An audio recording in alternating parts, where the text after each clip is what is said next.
got a small one in.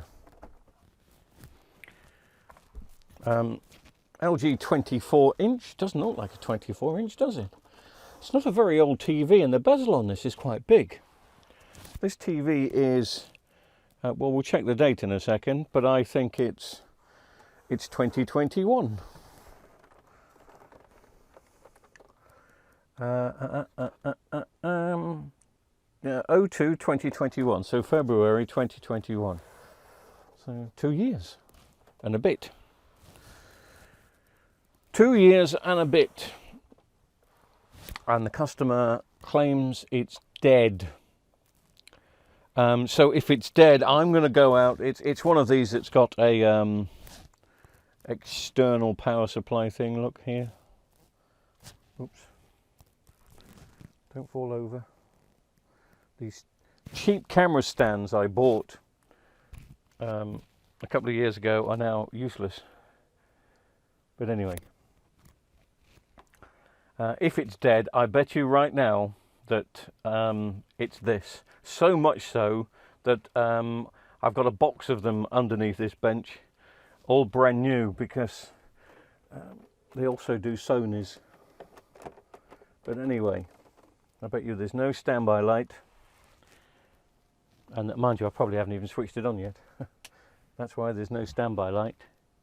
And there's no, oh, there is a standby light. Oh, it's flashing. Can you see that? Okay. So it's not dead. Well, LG's flicker like that when there's a backlight problem. I can't imagine for a second that this has got a backlight problem, because it's an edge lit thing, and they do. The one thing about these smaller screen edge lits is that they last for years, 7 or 8 years before they go wrong, even under use. So yes, if there's a backlight issue, you get the flicker.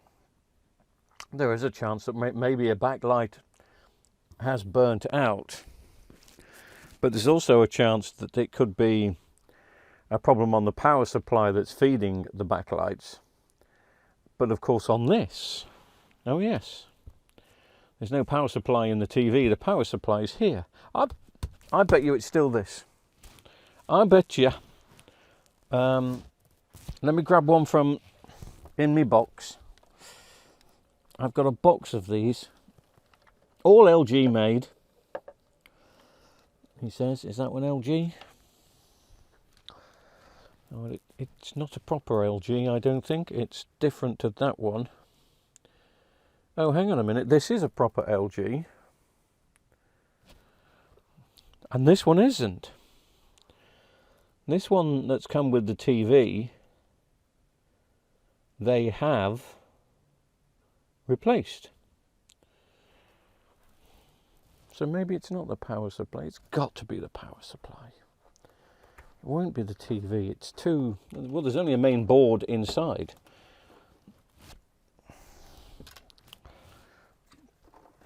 Let's have a look. Let's plug this one in. I know these work because they're technically brand new from the old unit. Aha! That's the sound of success. Aha! There we go, look.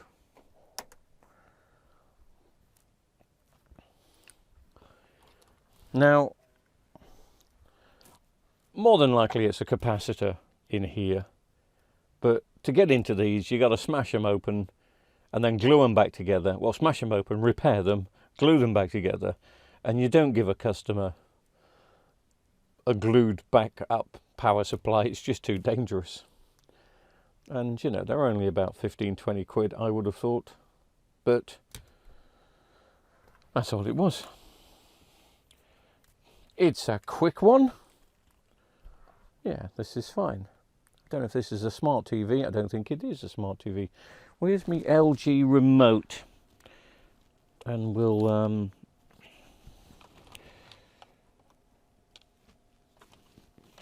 reset it. Will we? If I find the LG remote, yes, we will.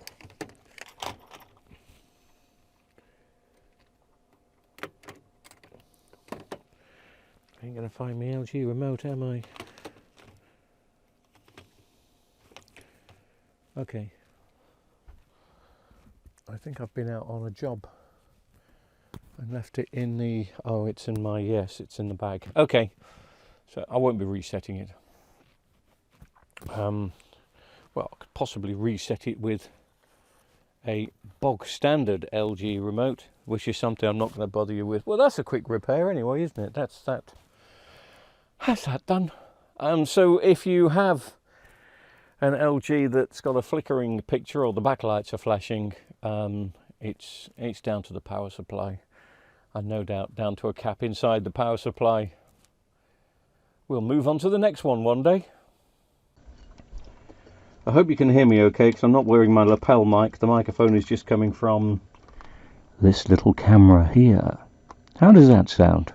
Probably sounds okay when I'm close up to it, but when I'm far away, I just thought we'd have a play with this. Do you want to have a play with this? This is the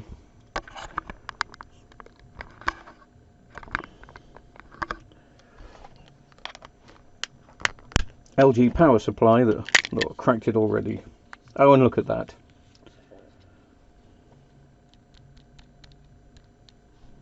There's a bulging capacitor. Shall we see what it is? Well, we know it's a capacitor. Let me put my glasses on just to see if there's... Well, these are made so well, aren't they? I mean, look how well these are made. That's... I don't think... My goodness. Look, I think that's chewing gum inside there.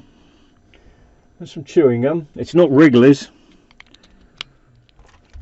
Well, that was the longest capacitor job ever. I tried a vise.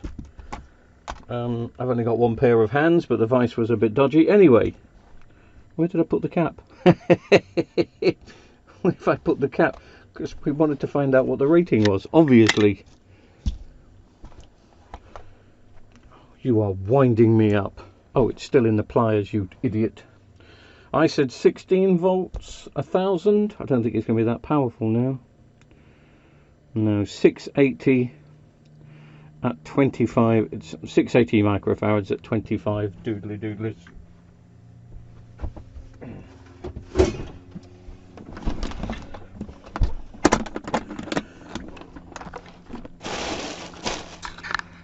This box of caps gets opened up once every 3 months. I've actually opened it up once already this week, so I won't be due to open anything else. What did I say? It was 680, wasn't it?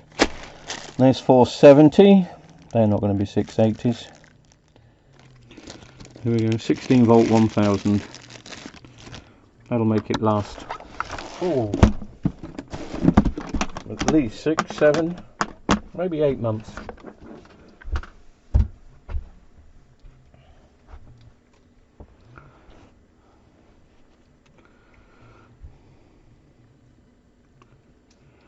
Boom, boom, boom. Obviously make sure you get the polarity right, otherwise it'll go bang again. And you don't want that.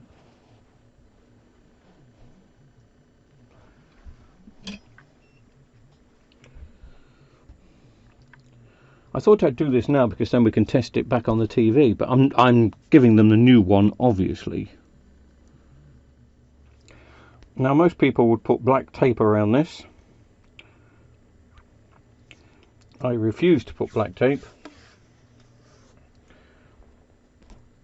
Absolutely refuse. I'll put green instead. That's better.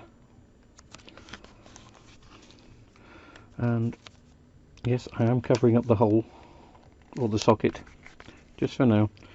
I use green to obviously let me know that it has been repaired. If I'd have used black in a couple of weeks time, I'd have probably forgotten.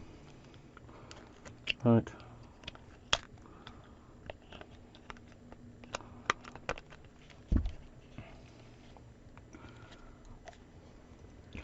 Okay, should we plug it back into this TV and just see if it was just that? I'm 99% sure it was just that.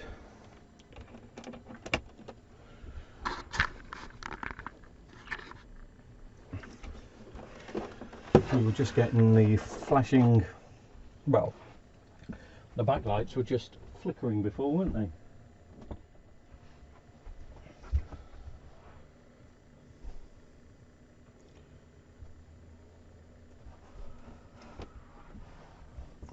just double check that the, yes, okay, so it's something I can use this for a 19-volt charger in the workshop, and they can have a brand new one. But anyway, it was that. It was just a silly little horrible Chinese cheap cap, and we're working again. Always a bit of fun, isn't it? Always a bit of fun. Thank you.